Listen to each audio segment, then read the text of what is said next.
جب انسان کا انتقال ہو جائے تو اس کے کفن کے ساتھ قبر میں عہد نامہ رکھنا کیا جائز ہے ناجائز ہے؟ شریعت میں اس کی کیا اجازت ہے؟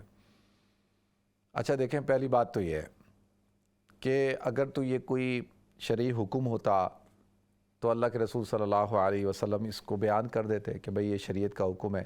جب تمام احکام المیت بیان کیے گئے کہ میت کو کس طرح کفن دینا ہے، کس طرح غسل دینا ہے، کیسی قبر ہوگی، پھر قبر میں اتارا کیسے جائے گا، کیا دعا پڑھی جائے گی، اور جنازہ کیسے ہوگا، یہ ساری چیزیں جب بیان کی جا رہی ہیں تو یہ بھی بیان کر دیتے کہ بھئی جو ہے وہ ساتھ میں کوئی عہد نامہ رکھنا ہے، کوئی قرآن رکھنا ہے، تو یہ بھی کہہ دیا جاتا۔ تو حضور نے تو یہ بات بیان نہیں کی، تو اس کا مطلب یہ ہے کہ کوئی شریعت کا حکم تو ہے نہیں ہے۔ نہ ہم نے دیکھا کوئی صحابہ کرام نے کوئی عمل کیا ہو ایسا، نہ ائمہ کرام نے کیا ہو۔ تو دیکھیں، یہ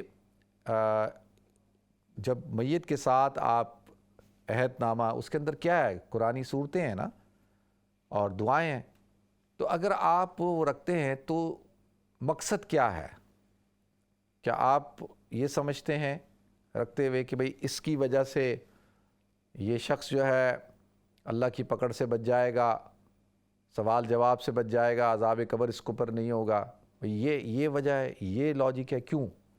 اگر یہ ہے تو اس کا پھر حقیقت سے کوئی تعلق نہیں ہے، اس لیے کہ انسان کے اعمال جو ہے، اصل بنیادی چیز کیا ہے کہ انسان اپنے اعمال کی بنیاد پر جو ہے وہ نجات حاصل کرے گا۔ یہ بات تو طے شدہ بات ہے۔ نہ کوئی رشتہ داری، نہ کوئی قرابت داری، نہ کوئی مالداری، کوئی چیز کام نہیں آئے گی، صرف اور صرف انسان کے اعمال اس کے کام آئیں گے۔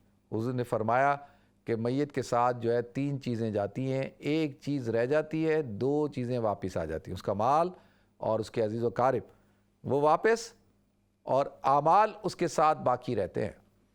تو ایک بات تو یہ ہو گئی۔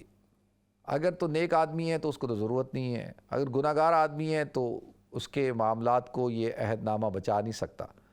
ایک بات، دوسری بات یہ ہے کہ دیکھیں قبر کے اندر آپ حضرات کے علم میں ہے کہ پھر قرآن کی بے حرمتی ہوگی، اور وہاں پہ کس قسم کی صورتحال ہوتی ہے، مٹی ہے، یہ ہے، تو اس طرح سے ہم ڈس رسپیکٹ کرتے ہیں، تو یہ اس کا تعلق کوئی شریعت سے نہیں ہے، یہ ایک رسم رواج بن چکا ہے، اور لوگوں نے اس کو ایک طرح سے بدعت ہے، اس سے ہمیں بچنا چاہیے۔